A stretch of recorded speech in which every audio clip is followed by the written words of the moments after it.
Professor Roni K baby, ഏതായാലും E D ആണല്ലോ കോടതിയിൽ ഇതൊക്കെ പറയുന്നത്. അതെങ്ങനെ വെറുതെ പറയാനാവില്ലല്ലോ. പ്രഥമ ദൃഷ്ട്യാ കുഴപ്പമുണ്ട്.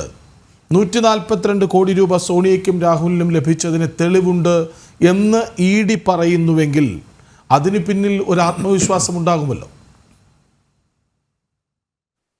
വളരെ തമാശയാണ്. ഇന്ത്യ മഹാരാജ്യത്ത് ഇ ഡി ആർക്കെങ്കിലും എതിരെ, പ്രത്യേകിച്ച് രാഷ്ട്രീയ നേതാക്കൾക്കെതിരെ കേസെടുത്തു എന്ന് പറഞ്ഞാൽ അത് ഇന്ന് ഏറ്റവും വലിയ തമാശയായി മാറുക. ഇവിടെ 142 കോടി രൂപയുടെ കണക്ക് പറഞ്ഞപ്പോൾ ഞാൻ ഒരു നിമിഷം ഒന്ന് ആലോചിച്ച് നോക്കി. ഇവിടെ സോണിയാഗാന്ധിയും രാഹുൽ ഗാന്ധിയും ഒക്കെ ഈ പബ്ലിക് ഡൊമൈനിലുള്ള ആളുകളാണ്. സോണിയാഗാന്ധി രാജ്യസഭാംഗമാണ്, രാഹുൽ ഗാന്ധി ലോക്സഭാംഗമാണ്. അവർ തെരഞ്ഞെടുപ്പിന് ആ സമയത്ത് നൽകിയ നാമനിർദ്ദേശ പത്രികയോടൊപ്പം സമർപ്പിച്ചിട്ടുള്ള സത്യവാങ്മൂലം, അവരുടെ വരവ് സ്വത്ത് കണക്കുകളുടെ കൃത്യമായ വിവരങ്ങളുണ്ട്. ഇത് മാത്രം പരിശോധിച്ചാൽ മതിയല്ലോ. ഇപ്പം പിന്നെ അവർ ഈ 142 കോടി രൂപ അവർ അക്വയർ ചെയ്തിട്ടുണ്ടോ, അവരുടെ അക്കൗണ്ടിലേക്ക് വന്നിട്ടുണ്ടോ, അവരുടെ പേഴ്സണൽ അക്കൗണ്ടിലേക്ക് വന്നിട്ടുണ്ടോ? ഒന്നാമത്തെ കാര്യം നമ്മൾ മനസ്സിലാക്കണം, ഈ പറയുന്ന യങ് ഇന്ത്യ ലിമിറ്റഡ് എന്ന് പറയുന്ന കമ്പനിയുടെ ഒന്നാമത്തെ റൂള് എന്ന് പറയുന്നത് ഇറ്റ്സ് എ നോൺ പ്രോഫിറ്റബിൾ ഫേമാണ്. Non profitable. 1 രൂപ പോലും അതിനകത്ത് ലാഭേച്ഛ ഇല്ലാതെ 1 രൂപ പോലും ഒരാൾക്ക് പോലും, രാഹുൽ ഗാന്ധിക്ക് 1 രൂപ പോലും എഴുതിയെടുക്കാനായിട്ട് പറ്റത്തില്ല ആ കമ്പനിയുടെ ഡയറക്ടർ എന്ന നിലയിൽ. അതാണ് ഒന്നാമത്തെ കാര്യം മനസ്സിലാക്കേണ്ടത്. ഇന്നത്തെ തന്നെ ഏറ്റവും തമാശ നിറഞ്ഞൊരു കാര്യം പറയാം. ഇന്ന് ഇ ഡിയുടെ അഭിഭാഷകരോട് ബഹുമാനപ്പെട്ട ഹൈക്കോടതിയുടെ അല്ലെങ്കിൽ ഡൽഹി ഹൈക്കോടതിയുടെ ജഡ്ജി ചോദിച്ചു, ഈ അസറ്റുകൾ ഇപ്പോൾ ആരുടെ പേരിൽ? അത് ഈ അസോസിയേറ്റഡ് ജനറൽ ലിമിറ്റഡിന്റെ പേരിലാണോ, യങ് ഇന്ത്യ ലിമിറ്റഡിന്റെ പേരിലാണോ, അതോ ഇന്ത്യൻ നാഷണൽ കോൺഗ്രസിന്റെ പേരിലാണോ എന്ന് ചോദിച്ചപ്പോൾ ആ വക്കീൽ പറയുക, ഹൊസൈൻ എന്ന് പറയുന്ന ഇ ഡിയുടെ വക്കീൽ പറയാം, ഞാനത് പരിശോധിച്ചിട്ട് പറയാം, ഞാൻ അതിനെക്കുറിച്ച് അന്വേഷിച്ചിട്ട് പറയാം. ഇതുപോലെ ഇ ഡിക്ക് ഇതുവരെ അറിയത്തില്ല ഈ പറയുന്ന ഈ 2000 കോടിയുടെ ചുമ്മാ ഓരോ കണക്കുകൾ. ഇൻകം ടാക്സ് ഡിപ്പാർട്ട്മെന്റ് തന്നെ ഇപ്പോഴത്തെ BJP ഭരിക്കുന്ന സെൻട്രൽ ഗവൺമെന്റിന്റെ കീഴിലുള്ള ഇൻകം ടാക്സ് ഡിപ്പാർട്ട്മെന്റ് തന്നെ അസസ് ചെയ്തിരിക്കുന്നത് ഏകദേശം 682 കോടി രൂപയുള്ളൂ. അതാണ് ഇവിടെ ഈ 2000 കോടി എന്ന് പറയുന്നത്. ഈ 682 കോടി രൂപയുടെ വസ്തുവകകൾ അറ്റാച്ച് ചെയ്യാൻ വേണ്ടിയിട്ട് ഇ ഡി നോട്ടീസ് നൽകിയപ്പോൾ അത് സ്റ്റേ ചെയ്തത് ഇവിടുത്തെ ബഹുമാനപ്പെട്ട സുപ്രീം കോടതിയാണ്. പിന്നെ 2 ആഴ്ച മുന്നത്തെ നടന്ന ഒരു കാര്യം നമ്മൾ പിന്നെ പറയണം. അങ്ങനെ എല്ലാ കാര്യവും പിന്നെ നമ്മൾ ഇങ്ങനെ മൂടി വെച്ച് പോയിട്ട് കാര്യമില്ല. ഒരു 2 ആഴ്ച മുമ്പ് നിങ്ങൾ പരിശോധിക്കേ, ഇ ഡി ഇതിനു മുമ്പ് ഒരു കുറ്റപത്രം നൽകി ബഹുമാനപ്പെട്ട ഈ ഡൽഹി കോടതിയിൽ. ആ ജഡ്ജി എന്താ പറഞ്ഞതറിയോ? ഇങ്ങനെ തെളിവില്ലാതെ വെറും ബാലിശമായിട്ടുള്ള കെട്ടുകഥകൾ വെച്ചുകൊണ്ട് നിങ്ങൾ ഒരു കുറ്റപത്രമായിട്ട് വന്നാൽ ഇത് വലിച്ചു കീറി ഞാൻ പിന്നെ ഈ പറഞ്ഞ വേസ്റ്റ് ടിന്നിൽ ഇടുമെന്നാണ് ബഹുമാനപ്പെട്ട പിന്നെ ഹൈക്കോടതി പറഞ്ഞത്. എനിക്ക് ഞങ്ങൾക്ക് വലിയ സന്തോഷമുണ്ട്. 8 ദിവസം അല്ലെങ്കിൽ 6 ദിവസം ഈ കേസ് ഞങ്ങൾക്ക് ആ ചാപ്റ്റർ അവിടെ വെച്ച് ക്ലോസ് ചെയ്യുമല്ലോ. ഇത് കൃത്യമായി ഡേ ബൈ ഡേ ആയി കോടതി ഈ കേസ് പരിഗണിച്ചിട്ട് ഇതിന്റെ അകത്ത് പിന്നെ ഇതിനകത്ത് ഞാൻ എന്താണ് ഈ കള്ളപ്പണം? ഒരു കേസില് ഏതെങ്കിലും ഒരു വകുപ്പ് ചുമത്തുമ്പോൾ അതിനകത്ത് എന്തെങ്കിലും കാര്യം മനസ്സിലാക്കേണ്ടത്, ഇതിനകത്ത് ഇന്ത്യൻ നാഷണൽ കോൺഗ്രസ് ആണ്. ഇന്ത്യൻ നാഷണൽ കോൺഗ്രസ് എന്ന് പറയുന്നത് രജിസ്റ്റേർഡ് പൊളിറ്റിക്കൽ പാർട്ടിയാണ്. ഇതിന്റെ അകത്ത് ആദ്യം 90 കോടി രൂപ ഈ പറയുന്ന അസോസിയേറ്റഡ് ജേർണൽസ് ലിമിറ്റഡിന് നൽകി ബാധ്യതകൾ തീർക്കാൻ വേണ്ടി. അവിടുത്തെ ജീവനക്കാർക്ക് ഏറ്റവും നല്ല കോമ്പൻസേഷൻ കൊടുത്തുകൊണ്ടാണ് അവരെ പറഞ്ഞു വിട്ടത്. 90 കോടി. അത് 1.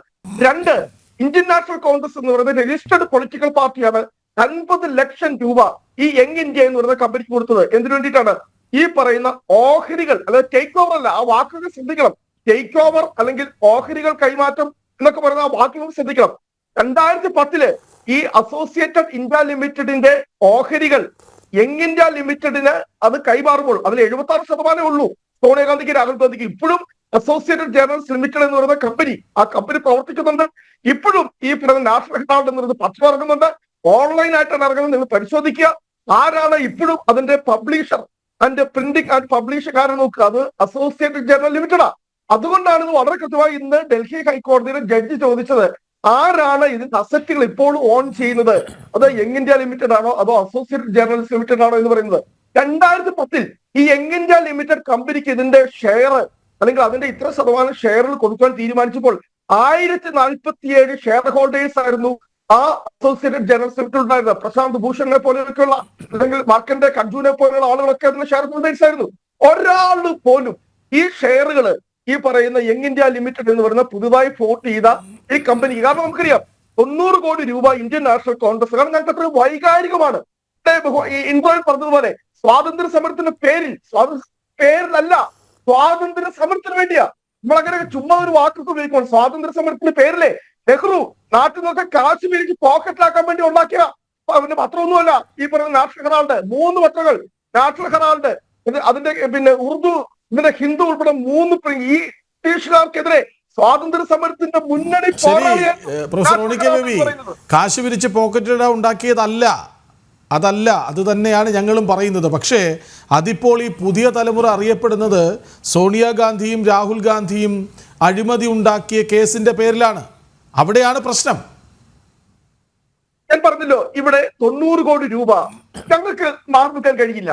അവിടെ വലിയ ഭീമമായ കടബാധ്യതകൾ ഉണ്ടാകുമ്പോൾ, അതിന്റെ ജീവനക്കാർക്ക് ശമ്പളം ഇല്ലാതെ വരുമ്പോൾ നമുക്കറിയാം 2000 ഈ ഇന്ത്യ മഹാരാജ്യത്തൊക്കെ ഇപ്പൊ ലാഭത്തിൽ പ്രവർത്തിക്കുന്ന എത്ര പത്രങ്ങളുണ്ട്, എല്ലാം വലിയ ക്രൈസിസിലാണ്. എല്ലാ പത്രമാധ്യമങ്ങളും വലിയ ക്രൈസിസിലാണ്. ഇതിനകത്ത് നാഷണൽ ഹെറാൾഡും വലിയ ക്രൈസിസായി, കുടിശ്ശിയായി, ശമ്പളം ഉൾപ്പെടെ PF ഉൾപ്പെടെ മുഴുവൻ കുടിശ്ശിയായി. ഇപ്പോൾ കോൺഗ്രസ് 90 കോടി രൂപ ലോൺ കൊടുത്തു. ആർക്ക്? ഈ പറയുന്ന അസോസിയേറ്റഡ് ജേർണലിസ്റ്റ് ലിമിറ്റഡ് എന്ന് പറയുന്ന ഈ പറയുന്ന കമ്പനിക്ക്. അപ്പൊ എന്ത് ചെയ്തു? അത് റീഫണ്ട് ചെയ്യണം. അത് റീഫണ്ട് ചെയ്യാനായിട്ട് കോൺഗ്രസിന് ഒരിക്കലും ഒരു കമ്പനിയുടെ ഷെയറുകൾ മേടിക്കാനായിട്ട് കഴിയില്ല. അപ്പൊ നമുക്കറിയാം, കോൺഗ്രസ് ഒരു രാഷ്ട്രീയ പാർട്ടിയാണ്, BJP രാഷ്ട്രീയ പാർട്ടിയാണ്, അതുപോലെ രാഷ്ട്രീയ പാർട്ടിയാണ്. രാഷ്ട്രീയ പാർട്ടിക്ക് ഒരിക്കലും ഒരു കമ്പനിയുടെ ഷെയറുകൾ, കാരണം ഈ 90 കോടി രൂപ കൊടുത്തല്ലോ, ആ 90 കോടി രൂപ നമുക്ക് തിരിച്ചു വാങ്ങണമല്ലോ.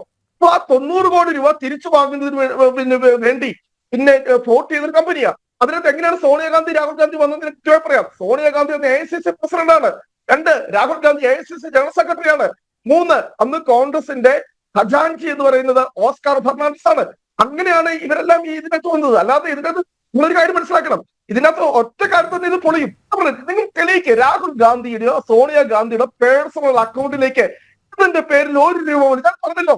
കാരണം ഇത് കേസ് തെളിയിച്ചു കഴിഞ്ഞാൽ, നിങ്ങൾ തെളിയിച്ചു കഴിഞ്ഞാൽ രാഹുൽ ഗാന്ധിയുടെയും സോണിയാഗാന്ധിയുടെയും പിന്നെ ലോക്സഭാംഗത്വം അല്ലെങ്കിൽ രാജ്യസഭാംഗത്വം പോലും പിന്നെ ക്രൈസിസിലാണ്. കാരണം എന്താ പറയുക, കാരണം ഇത് അവരവരുടെ അഫിഡേവിറ്റ് തന്നിട്ടില്ല. കാരണം അഫിഡേവിറ്റ് ചെയ്യാൻ കാര്യമില്ല. അത് തന്നെ ഒന്നാമത്തെ അതിന് ലോജിക്ക് നമുക്ക് മനസ്സിലാക്കാം. ഈ 192 കോടി രൂപ, അതുകൊണ്ടാണ് ഇത് ജഡ്ജി കൃത്യമായി ചോദിച്ചത്. നിങ്ങൾ വായിക്കേ, ഇത് ഞാൻ വായിച്ചു കേൾപ്പിക്കാം. ഇന്ന് ജഡ്ജി പറഞ്ഞ സ്റ്റേറ്റ്മെന്റ് കൃത്യമായി ഞാൻ വായിച്ചു കേൾപ്പിക്കാം. ഇതിന്റെ ഉടമസ്ഥർ ഇപ്പോഴും ആരാണ്? ഈ പറയുന്ന ഈ നാഷണൽ ഹെറാൾഡിന്റെ ഇത്രയും പ്രോപ്പർട്ടീസ് നിങ്ങൾ പറയുന്ന 2000 കോടി, 682 കോടിയുള്ളൂ. അതുകൊണ്ടാണ് അത് അറ്റാച്ച് ചെയ്യാൻ വേണ്ടി. ഇതൊക്കെ നിങ്ങൾ ഒരേ സമയം തന്നെ 2 വർത്താനം പറയുന്നത്.